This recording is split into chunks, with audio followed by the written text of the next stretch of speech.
Hello students, आज हम उसी के आगे पढ़ेंगे जल संरचना, स्ट्रक्चर ऑफ लिक्विड वाटर।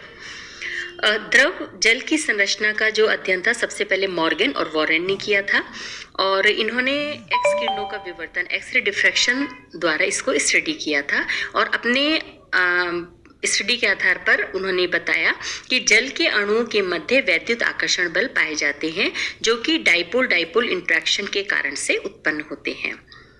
ठीक है, एक्स किरणों के विवर्तन द्वारा जल में ऑक्सीजन परमाणु का पता लगाया गया और उसके आधार पर यह पता लगाया गया कि प्रत्येक जल के अणु के चारों ओर अन्य जल के अणु जो हैं वो टेट्राहेड्रल पोजीशन में व्यवस्थित होते हैं, यानी चतुष्फल की स्थिति में होते हैं। 4 डिग्री सेंटीग्रेड और 100 डिग्री सेंटीग्रेड तक, मतलब 4 से लेके 100 डिग्री सेंटीग्रेड तक जल के अणुओं की जो कोऑर्डिनेशन नंबर है, यानी समन्वयी संख्या का मान जो होता है वो 4.4 से 5 तक होता है, जो कि लगभग टेट्राहेड्रल अरेंजमेंट को ही प्रूव करता है कि इसके अंदर इसी तरह की संरचना होती है। यानी कि मॉर्गन और वॉरेन जो थे उन्होंने सबसे पहले ये बताया कि structure of water by X ray diffraction method कि according to this stable electrostatic forces of attraction persist between water molecules due to dipole-dipole interaction. Clear? By X-ray diffraction, presence of oxygen atom in water molecules was determined, and on this basis, it was found that around every water molecule, other water molecules are arranged tetrahedrally. From 4 degree centigrade to 100 degree centigrade, coordination number of water molecule is calculated as 4.4 to 5, which confirms nearly tetrahedral arrangement. Clear? In the solid form, यानी कि जल की ठोस अवस्था, बर्फ जो है उसमें भी कोऑर्डिनेशन नंबर 4 होता है, यानी इस अवस्था में भी समचतुष्फल की व्यवस्था पाई जाती है। जब हम टेम्परेचर इंक्रीज करते हैं तो बर्फ में जो कोऑर्डिनेशन नंबर है वो तो 4 ही रहता है, लेकिन जो अंतरा आणविक दूरी है वो बढ़ जाती है, जिसके कारण से क्या होता है, घनत्व में कमी आती है और गलनांक 0 डिग्री सेंटीग्रेड के निकट निम्न मतलब जो नियमित समचतुष्फल के संरचना है वो खत्म हो जाती है और कोऑर्डिनेशन नंबर जो है वो 4.4 हो जाता है। और अगर टेम्परेचर बढ़ाते हैं उच्च ताप पर, यानी कि लगभग 4 डिग्री सेंटीग्रेड पर कोऑर्डिनेशन नंबर बढ़कर 5 हो जाता है और कोऑर्डिनेशन संख्या बढ़ने से घनत्व में वृद्धि जो है वो भी लगभग 10% पाई जाती है। ठीक है, ताप अगर हम और अधिक करते हैं, 4 डिग्री सेंटीग्रेड से ऊपर करते हैं तो कोऑर्डिनेशन नंबर तो वही रहता है, लेकिन अंतरा आणविक दूरी में कुछ वृद्धि होने के कारण से घनत्व जो है वो निरंतर घटता जाता है। तो यानी कि क्या हुआ कि in the solid form of water, जैसे ice, the coordination number is also 4, means in this form also the arrangement is tetrahedral. When temperature increases, coordination number remains 4, but intermolecular distances increases, due to which density decreases. Near melting point 0 degree centigrade, the regular tetrahedral structure is disturbed and coordination number increases up to 4.4. At high temperature, nearly 4 degree centigrade, coordination number increases and becomes constant at 5. With the increase in coordination number, density increases up to approximately by 10%. Clear? With further increase in temperature above 4 degree centigrade, coordination number remains the same, but intermolecular distances increases, and due to this density decrease continuously. But by the above discussion, it should not be considered that there is a stable structure of liquid water. Structure of liquid water changes continuously because water molecules are constantly in the state of motion due to thermal movements. Clear?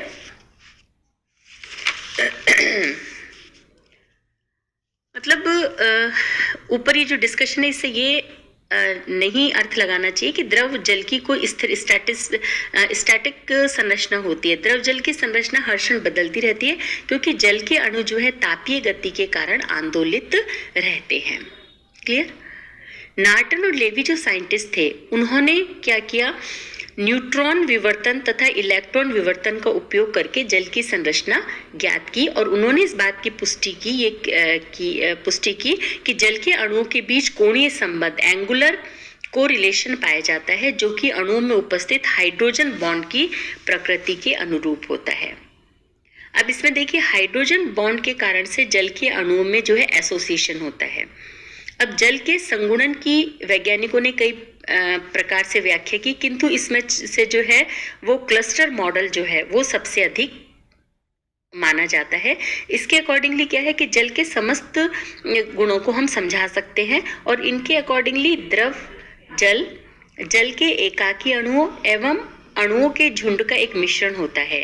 यानी जल के इन cluster में जल के विभिन्न अणु चतुष्फलकीय आकार में परस्पर हाइड्रोजन बॉन्ड द्वारा बंधे हुए होते हैं और इन क्लस्टर के मध्य स्थान में एकाकी अणु फैले रहते हैं और ये क्लस्टर बनते और टूटते रहते हैं, जिससे एकाकी जल के अणु इस प्रक्रिया में भाग लेते रहते हैं। अतः एकाकी अणु व क्लस्टर में क्या है, इंटरचेंज होता रहता है, अंतर परिवर्तन होता रहता है। जैसे क्लस्टर है, ये दिखा रखा है यहाँ पे क्लस्टर है, फिर ये एकाकी है, ये ठीक है, इस तरह से यानी द्रव जल की संरचना इस तरह से होती है ना। यानी नार्टन और लेवी के अकॉर्डिंगली क्या है, उन्होंने क्या यूज किया था कि neutron, they used neutron diffraction and electron diffraction method to study structure of water and confirm that there are angular correlation between water molecules, which is in accordingly with the presence of hydrogen bond between molecules. Due to hydrogen bonding, association of water molecules takes place. Scientists have explained the association of water molecules in different ways, but the cluster model is more acceptable. All properties of water may be explained on the basis of this model. According to this model, liquid water is a mixture of individual water molecules and the cluster of water molecules. ये figure में बताया, ये भी आपको बताया हमने. In the cluster, water molecules are tetrahedrally bonded by hydrogen bonding and individual water molecules are present in the vacant spaces in the cluster. ये देखिए इस तरह से. The cluster of water molecules are not stable. They are in the process of breaking and forming, and the individual water molecules take part in this process. Thus, water molecule is clustered and individual water molecules can interchange their positions, and it is a continuous process. Clear? Cohesion in liquids, यानी कि द्रव में संसंजन.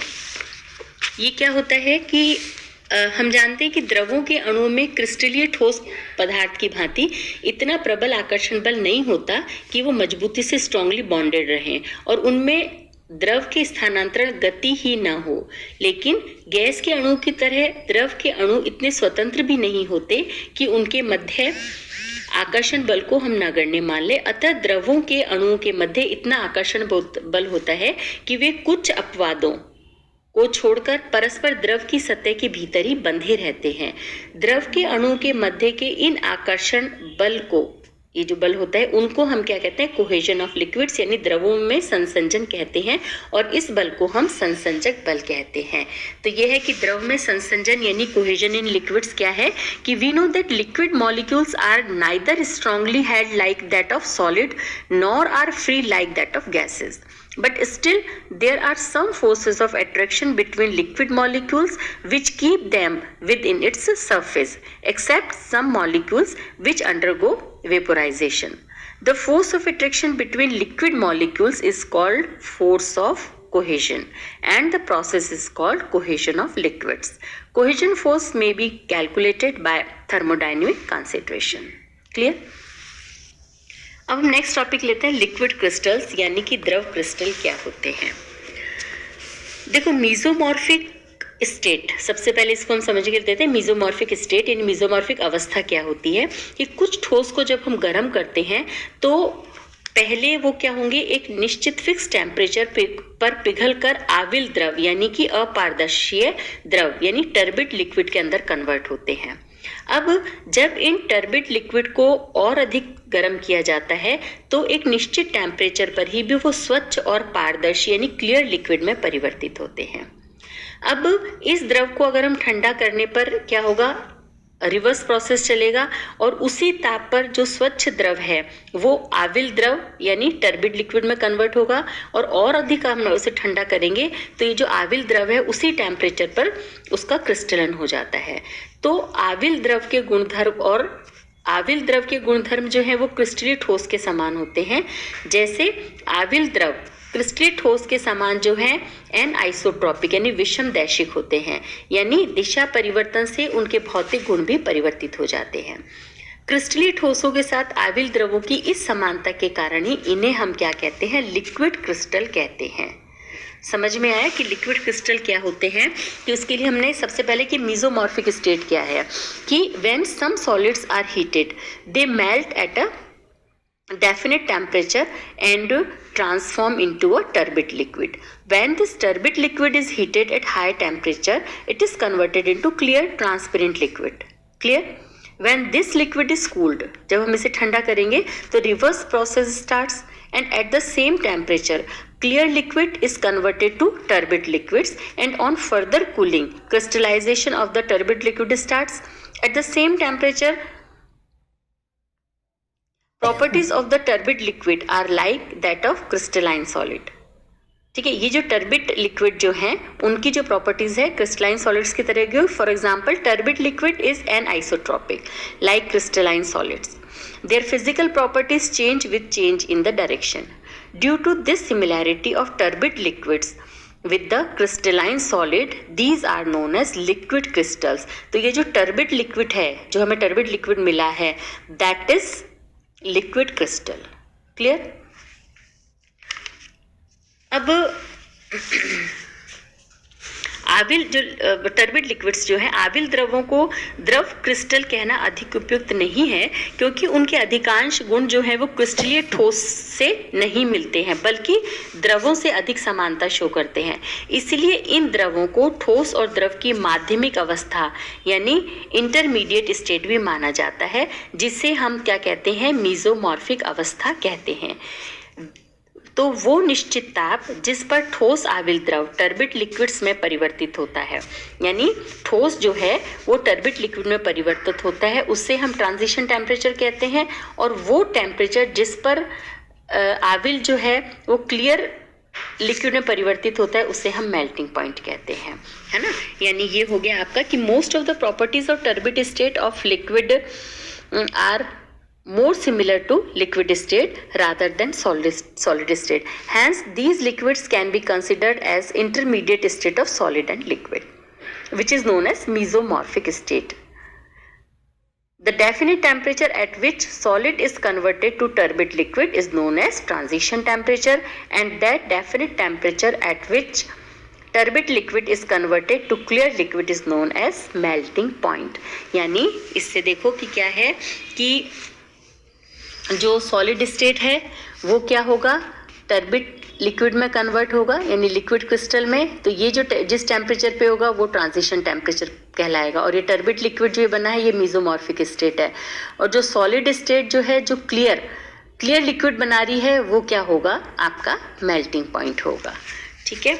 अब जैसे इसके अंदर ये आपको बताया कि ठोस अवस्था है, इससे जो आविल द्रव बन रहा है, द्रव क्रिस्टल जो बन रहा है, मीसोमॉर्फिक स्टेट है, ये टेम्परेचर जो है वो संक्रमण ताप कहलाएगा। और ठोस अवस्था से जो स्वच्छ द्रव अवस्था बनी है, स्वच्छ द्रव अवस्था पाते हैं, तो वो टेम्परेचर जो है वो आपके गलनांक कहलाएगा। क्लियर? Okay, thank you.